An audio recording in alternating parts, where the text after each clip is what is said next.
नमस्कार डॉक्टर प्रवीण जी। आपने जी। ये अभियान कब से और कहाँ और किस तरह से शुरू किया और इसकी प्रेरणा आपको कहाँ से मिली?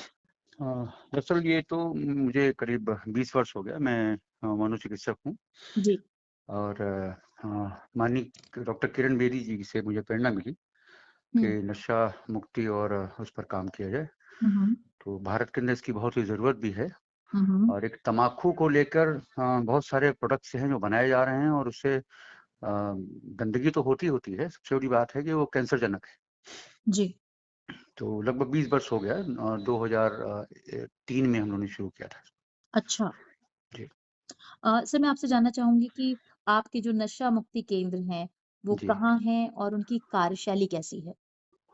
नशा मुक्ति मानसिक स्वास्थ्य चिकित्सालय नवज्योति के नाम से जानकीपुरम सेक्टर F लखनऊ में है जी, जी। और उसकी कार्यप्रणाली एलोपैथी ट्रीटमेंट के साथ में साइकोलॉजिकल ट्रीटमेंट और हुँ। देन हम लोग आध्यात्मिक पर स्पिरिचुअल ट्रीटमेंट पे ज़्यादा ध्यान देते हैं अच्छा। और इसके बाद रिहेबिलिटेशन हुँ, हुँ। पुनर्वासन जो है, जब तक पुनर्वासन नहीं होगा, उसका पीयर ग्रुप नहीं टूटेगा, तब तक वो रिलैप्स होता रहेगा, तो उसको भी तोड़ने की कोशिश करते हैं कि वो पीयर ग्रुप खत्म हो जाए उसका। हुँ।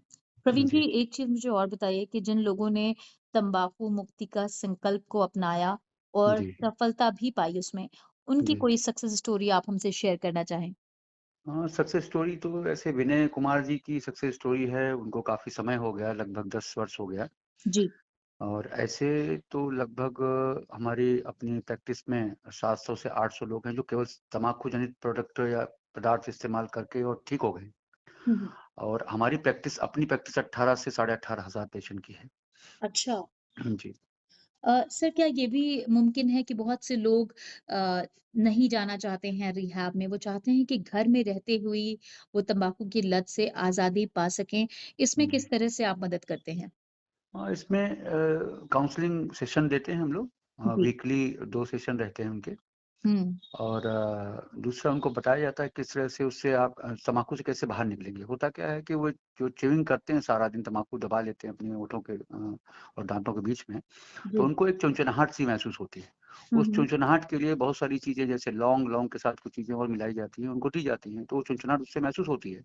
हुँ, हुँ। एक तो उससे उनको फ़ायदा होता है और धीरे-धीरे वो उससे बाहर आ जाते अच्छा। हैं। जी।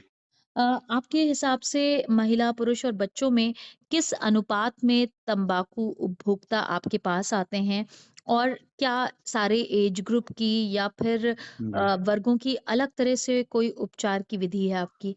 हाँ, 62% तो लगभग पुरुष रहते हैं। महिलाएँ अच्छा। संकोचवश भी नहीं आती हैं, जबकि घर में महिलाएँ बहुत ज़्यादा इस्तेमाल कर रही हैं तम्बाकू या हुँ। गुटखा और जब हुँ। से जिपर आ गया है ₹60 का जिपर आ गया है तमाम कंपनीज़ ने लॉन्च किया है, जी। तो वो ₹60 का जिपर लेके वो 1 दिन, 2 दिन उसको इस्तेमाल करती हैं।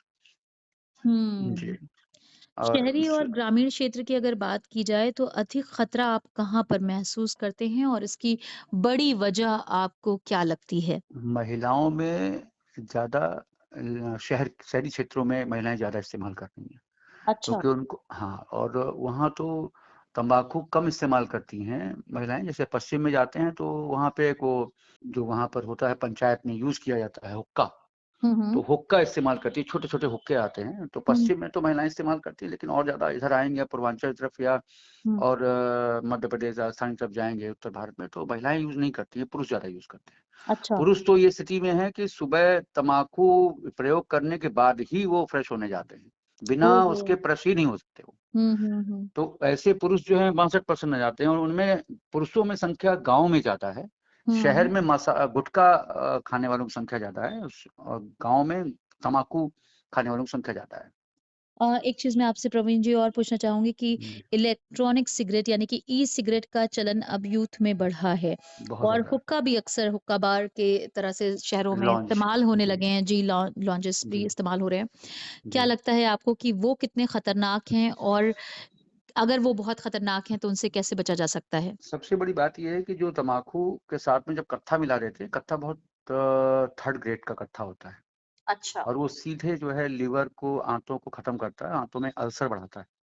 हुँ। पहले तो अल्सर बढ़ाता है, फिर अब तो ऑर्गन लेवल पर अलग-अलग कैंसर आ गए हैं।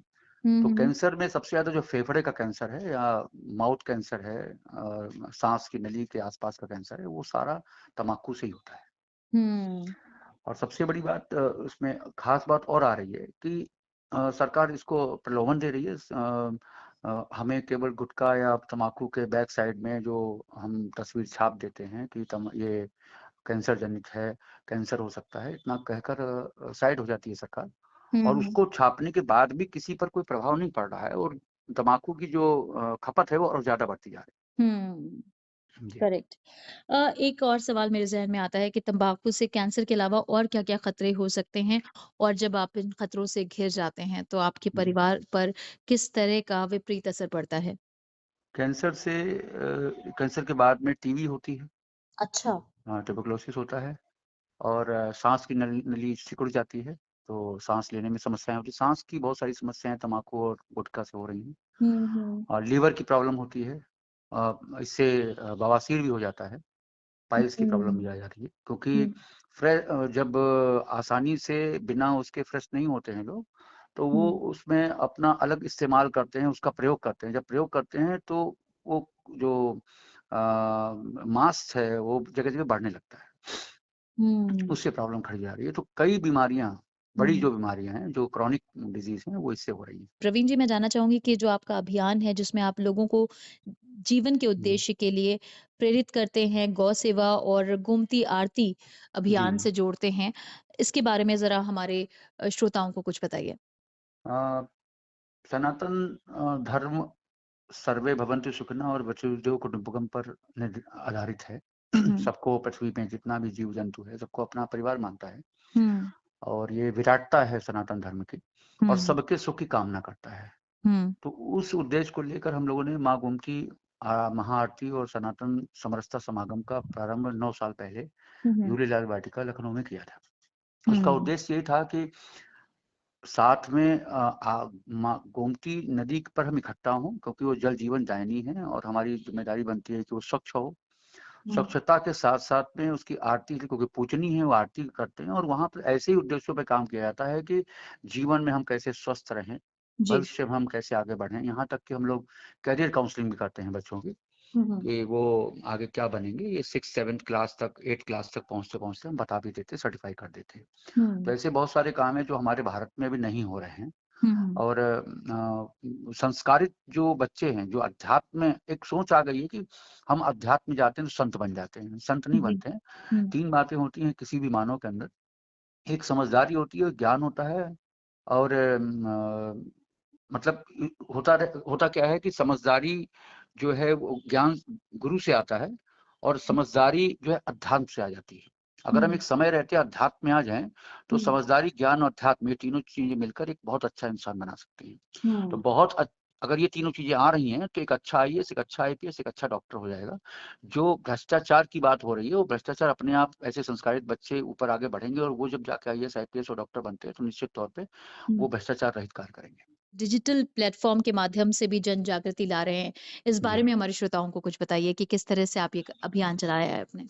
डिजिटल में हम लोगों ने एक ग्रुप बनाया है लाल ब्रिगेड का। 2014 में हम लोगों ने आम जनता की समस्याओं के समाधान के लिए एक लाल ब्रिगेड ग्रुप बनाया था। एक ट्रस्ट उसको रजिस्टर कराया जी। और उस पर ही एक यूट्यूब चैनल हम लोगों ने लॉन्च किया। तो लगभग 27 लाख लोग उससे जुड़े हुए हैं और वो इन्हीं सारी बातों को हम उन तक फ्लोट करते हैं, उन तक पहुँचाते हैं हुँ, और हुँ। वो उससे लाभ ले रहे हैं। बहुत-बहुत शुक्रिया प्रवीण जी, जी हमारे साथ जुड़ने के लिए और जी, हमारे श्रोताओं में ये जन जी। जागृति लाने के लिए बहुत-बहुत धन्यवाद। बहुत-बहुत धन्यवाद। नमस्कार। नमस्कार।